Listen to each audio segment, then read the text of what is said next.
Oke, Assalamualaikum warahmatullahi wabarakatuh. Perkenalkan, saya Rumita Sari, NPM 17065. Saya merupakan mahasiswa Fakultas Ekonomi Universitas Baitur Rahmah, jurusan Manajemen. Jadi kali ini untuk memenuhi tugas Manajemen Keuangan Internasional, saya akan membuat video mengenai kondisi paritas internasional. Untuk itu kita harus tahu apa sih kondisi paritas internasional itu. Yang mana kondisi paritas internasional adalah sejumlah kondisi keseimbangan di pasar valuta asing terkait dengan faktor-faktor yang mempengaruhi kurs suatu mata uang. Nah, jadi di mana kondisi paritas ini adalah manifestasi hukum satu harga atau law of one price, di mana di sini mengabaikan biaya-biaya yang seharusnya dijual dengan harga yang sama, dengan kurs yang sama, namun di tempat yang beda atau di pasar yang berbeda. Nah, biaya di sini tuh kayak biaya transaksi, biaya transportasi, biaya pajak, biaya masuk, dan juga seperti faktor lain yang membatasi perdagangan bebas gitu. Nah, untuk contohnya aja, untuk saat ini, kondisi Indonesia saat ini, untuk diperbandingkan kurs dolar dan rupiah, 1 dolar di Amerika setara dengan 16 ribuan lebih. Kita buatkan saja 16 ribu rupiah di Indonesia. Nah, makanya jadi 1 dolar di Amerika itu setara dengan 16 ribu di Indonesia. Harga barang akan sama di berbagai negara tergantung dengan kursnya. Ada juga keterkaitan antara nilai tukar, tingkat bunga, dan juga tingkat suku bunga. Nah, untuk hukum satu harga sendiri atau law of one price ini, kalau untuk kondisi di Indonesia atau di luar negeri atau di seluruh dunia itu mungkin tidak terlaksana, namun teorinya ada, tapi untuk pengaplikasiannya itu tidak ada. Karena apa? Di kondisi di suatu negara kan berbeda-beda. Kalau misalkan disetarakan, mungkin tidak akan bisa gitu. Contohnya saja, untuk kita membeli Starbucks di Indonesia, kita bulatkan saja harga 32.000. Nah, 32.000 rupiah di Indonesia untuk satu buah Starbucks itu mungkin kalau ngikutin kurs tadi ya, 1 dolar itu 16.000, maka 32.000 itu otomatis 2 dolar. Nah, itu kalau dijual di Indonesia dan di Amerika. Namun kalau untuk di Indonesia tidak mungkin dijualnya sama dengan yang di Amerika, karena apa? Mungkin dia ada biaya masuknya, ada biaya ekspor impor dan lain-lain, sehingga mungkin dijualnya di sini 38.000 atau 40.000 gitu. Karena berbeda itu. Nah, itulah kondisi seperti itulah yang dinamakan kondisi paritas. Jadi kalau disamaratakan tidak bisa, karena apa? Harga di suatu negara itu berbeda, ada biaya-biaya yang harus diperhatikan juga. Nah, lanjut, ada 3 faktor utama yang mempengaruhi paritas dan mempengaruhi suatu harga dari suatu produk yang diperdagangkan secara internasional. Ada 3. Yang pertama suku bunga, yang kedua kurs, dan juga yang ketiga inflasi. Yang pertama kita bahas dulu adalah suku bunga, yang mana tingkat suku bunga di suatu negara itu berbeda. Suku bunga berbeda karena adanya permintaan dan penawaran yang berbeda pula. Maka suku bunga itu berbeda. Kalau di mungkin permintaan barang ini di Indonesia tinggi, tapi di negara lain kan rendah. Itulah yang menyebabkan adanya suku bunga yang berbeda. Dan juga kondisi negaranya itu yang berbeda.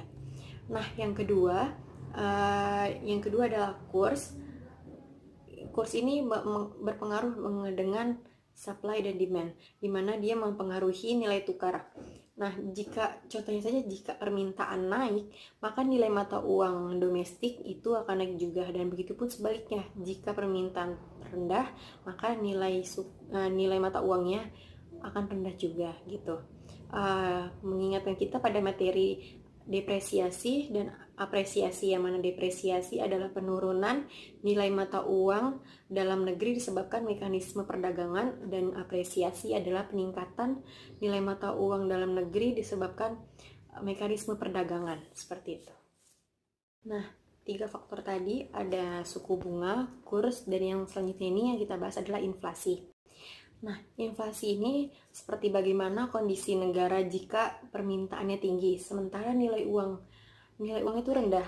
Maka itu yang menyebabkan inflasi akan meningkat.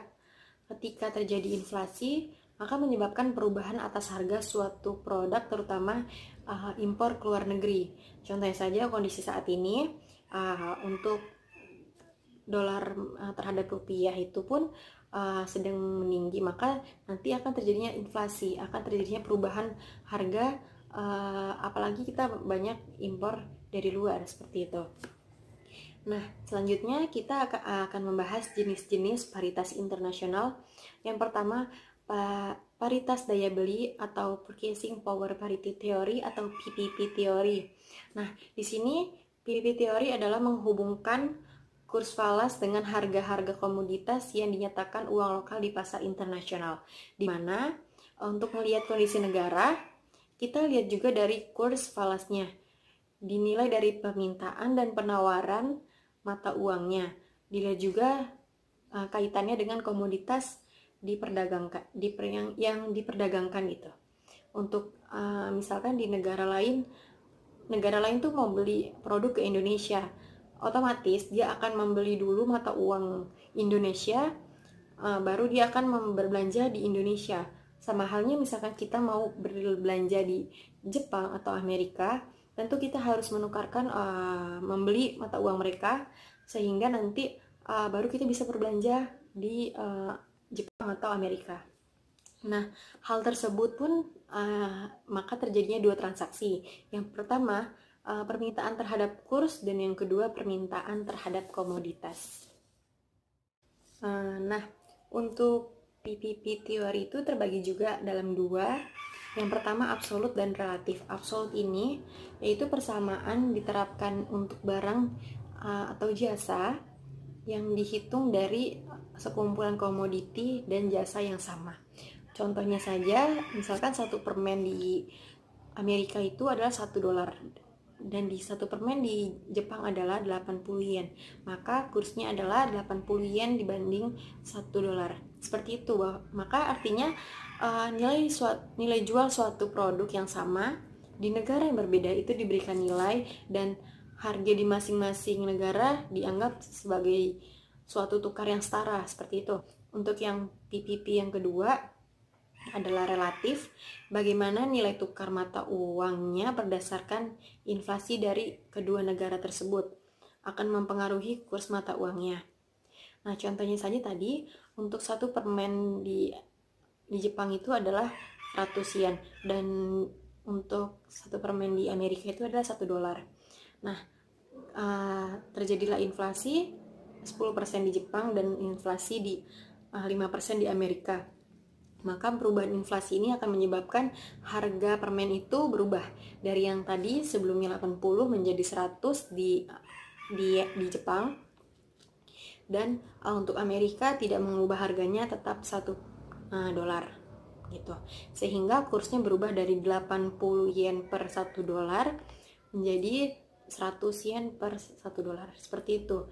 Namun bila tekanan inflasi jangka panjang akan misalkan terjadinya tekanan inflasi jangka panjang, maka akan menggeser harga permen tersebut dari yang awalnya $1 karena terjadi inflasi 5% di Amerika, maka jadinya $1,05. Dan misalkan di Jepang terjadi inflasi 10%, dari tadi harganya 100 yen menjadi 110 yen. Nah, kursnya itu jadinya 110 yen dibanding $1,05, seperti itu. Nah, selanjutnya kita akan membahas jenis paritas internasional yang kedua, yaitu paritas tingkat bunga. Yang pertama tadi ada parity daya beli, yang mana Purchasing Power Parity Theory atau PPP Theory. Yang kedua adalah paritas tingkat bunga atau Interest Rate Parity atau ERP. Nah, teori ini menjelaskan hubungan antara dua pasar, yaitu satu pasar keuangan internasional dan yang kedua adalah pasar valuta asing, di mana perbedaan antara tingkat bunga pada pasar keuangan internasional akan cenderung sama dengan pasar valuta asing gitu. Nah, asumsi yang melandasi paritas suku bunga ini adalah bahwa pasar aset merupakan pasar yang efisien. Karena itu, paritas ini dapat diterapkan untuk investasi dan pinjaman internasional. Sebagai contoh, seperti halnya Amerika dan Jepang seperti contoh yang ini. Akibat tingkat bunga Jepang yang rendah dari Amerika seperti yang contoh soal tadi, maka pemilik dana lebih tertarik untuk menginvestasikan dananya dalam mata uang dolar dibanding yen di Jepang. Karena apa? Karena ada peluang mendapatkan keuntungan dari selisih tingkat bunga tersebut, sehingga akan ada aliran dana dalam mata uang Jepang ke Amerika. Mungkin cukup sekian pemahaman materi tentang kondisi paritas internasional menurut saya. Kurang lebihnya mohon maaf. Saya sudahi dengan mengucapkan wassalamualaikum warahmatullahi wabarakatuh.